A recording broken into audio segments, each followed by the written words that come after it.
Ahora que cayó el muro de Berlín, nosotros nos preguntamos, ¿fue error de los burócratas? ¿Error de la doctrina? ¿Error del arquitecto? Parados sobre el muro, en la puerta de Brandenburgo, miles de alemanes del este acaban de cruzar la frontera hacia Berlín Occidental. Este muro, símbolo de la Guerra Fría, que los ha encerrado por 28 años, 2 meses y 27 días, había caído. 9 de noviembre, 9:20 de la noche, hora central europea. La barrera del puesto fronterizo de la Bornholmer Straße se levanta.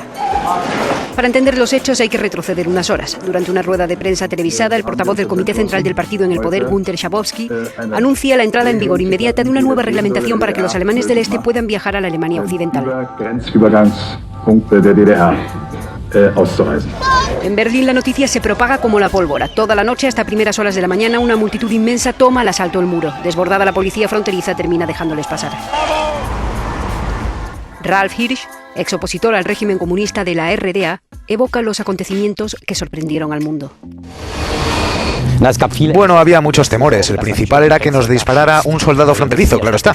Nosotros ya sabíamos que existía la orden de disparar. Había habido muertos en el muro y si alguien hubiese reaccionado usando las armas por miedo o por indefensión, las cosas habrían sido diferentes. Que se llegase a esto, a una revolución pacífica, es lo que no se esperaba nadie. Escenas inimaginables se desarrollan ante las cámaras que graban imágenes para la historia. Fue una obra de ingeniería bélica única.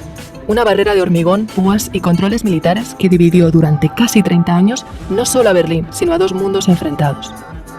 Su caída representó uno de los eventos más significativos del siglo XX y el inicio del desplome del modelo soviético. Tras ganar la Segunda Guerra Mundial, Estados Unidos, Francia, Reino Unido y la Unión Soviética acordaron dividir la derrotada Alemania en 4 zonas. Berlín quedó en la parte soviética, pero al ser la capital decidieron dividirla. Cada una de las 4 grandes potencias administraba su propio sector de la ciudad. Lo que quedó fue un bloque capitalista al oeste y un bloque comunista al este. Esa división era parte de lo que el primer ministro británico Winston Churchill popularizó como la cortina de hierro, un muro ideológico que separaba estos dos modelos antagónicos. From Stettin in the Baltic to Trieste in the Adriatic, an iron curtain has descended across the continent. Empezaba así lo que conocemos como la Guerra Fría, y con ella la narrativa de un mundo bipolar que estaba enfrentado. Alemania se convirtió en la síntesis de esa división. En el oeste, Estados Unidos, Francia y Reino Unido se unieron para crear la República Federal de Alemania. En el este quedaba la República Democrática Alemana, un estado satélite de la URSS como lo eran Polonia, Hungría o Checoslovaquia, entre otros. Berlín quedaba como una isla encerrada en la parte del bloque socialista. Con los años, esto se convirtió en un problema para las autoridades comunistas, no solo porque los servicios secretos de Estados Unidos y Reino Unido usaban la ciudad como base de espionaje, sino también porque más de 2,5 millones de personas huyeron de la parte este a la oeste desde 1949 hasta 1961. Muchos cruzaban atraídos por las mayores oportunidades del lado occidental. Para evitarlo, las autoridades comunistas ordenaron que se construyera un muro que dividiera la ciudad. Y así, la noche del 13 de agosto de 1961 empezó la Operación Rosa, que en pocas horas, y para sorpresa de muchos, levantó el muro de Berlín. En los años siguientes, se transformó en una barrera casi infranqueable, hecha de losas de más de 3,5 metros de altura y reforzadas con cables de acero. Además, tenía rejas electrificadas, búnkeres, áreas con perros policía y lo que llamaban una franja de la muerte, vigilada por torres con policías armados. El muro se extendía 155 kilómetros y rodeaba todo Berlín Occidental. Como consecuencia, separó familias y seres queridos durante casi 30 años, algo que fue traumático para generaciones de alemanes. Durante estos años, muchos intentaron cruzarlo sin éxito. Unas 262 personas murieron en el intento y otras miles fueron arrestadas.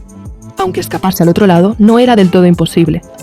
Mientras existió el muro, más de 5.000 berlineses del este consiguieron franquearlo a través de túneles, escondidos en autos o usando ingeniosos métodos, como cruzar en tirolesa. Pero a finales de los 80, la situación estaba destinada a cambiar radicalmente. Los gobiernos comunistas eran cada vez más corruptos e ineficientes. La Unión Soviética estaba viviendo una profunda crisis económica. Esta crisis estaba agravada por la costosa carrera armamentista con Estados Unidos y por la guerra en Afganistán. Eso le obligó a cortar la ayuda económica que había estado dando durante décadas a todos los países del bloque comunista, incluido Alemania Oriental. Todos esos problemas generaron un gran descontento social, al que el líder de la Unión Soviética, Mikhail Gorbachev, trató de dar respuesta emprendiendo una mayor apertura política y social, lo que se conoció como Glasnost. Gracias a ella, los ciudadanos y medios de comunicación de esos países empezaron a tener mayor libertad de expresión y a usarla para criticar a sus gobiernos. Convocaron inéditas huelgas y protestas en todos los países del bloque del Este. Sus ciudadanos estaban agotados de sufrir penurias y anhelaban un estilo de vida parecido al occidental. En Polonia, el movimiento sindical no comunista Solidaridad de Lech Walesa logró en junio de 1989 que se celebraran las primeras elecciones parcialmente libres en décadas. Ese mismo junio, Hungría abrió su frontera con Austria, lo que le permitió a miles de alemanes del este cruzar al bloque occidental en solo 2 meses. Y es durante esa ola de cambio cuando se produce la caída del muro de Berlín. En Alemania Oriental, el presidente Erich Honecker se enfrentó a protestas masivas, pero se resistió a abordar las demandas ciudadanas. Finalmente, Honecker renunció, y el 9 de noviembre, el nuevo gobierno de Alemania del Este se vio forzado a introducir cambios, como por ejemplo, permitir viajar fuera del bloque socialista. Se preveía que la medida se aplicara al día siguiente y con restricciones. Pero cuando un periodista preguntó a un alto funcionario de la RDA cuándo podrían empezar a viajar al otro lado, todo se precipitó.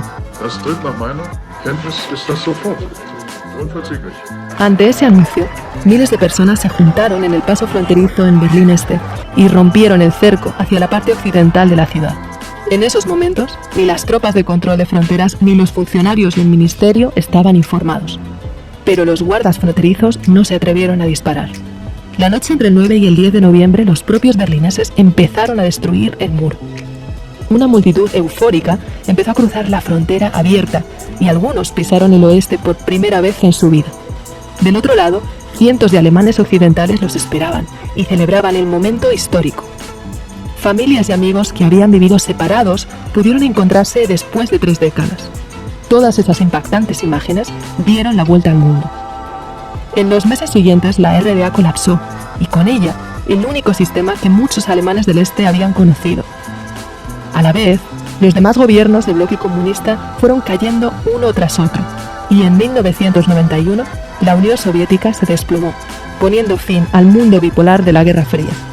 Alemania se reunificó y se convirtió en el motor económico de Europa. Aunque las diferencias económicas entre el este y el oeste todavía son perceptibles. Por ejemplo, un trabajador de Alemania del oeste gana en promedio casi un 20% más que uno del este. También en el oeste hay más oportunidades para profesionales cualificados y es donde se concentra el mayor número de empresas alemanas. Hoy, cientos de trozos de ese simbólico muro están repartidos por todo el planeta, como un recordatorio de que esa línea de hormigón dividió mucho más que una ciudad.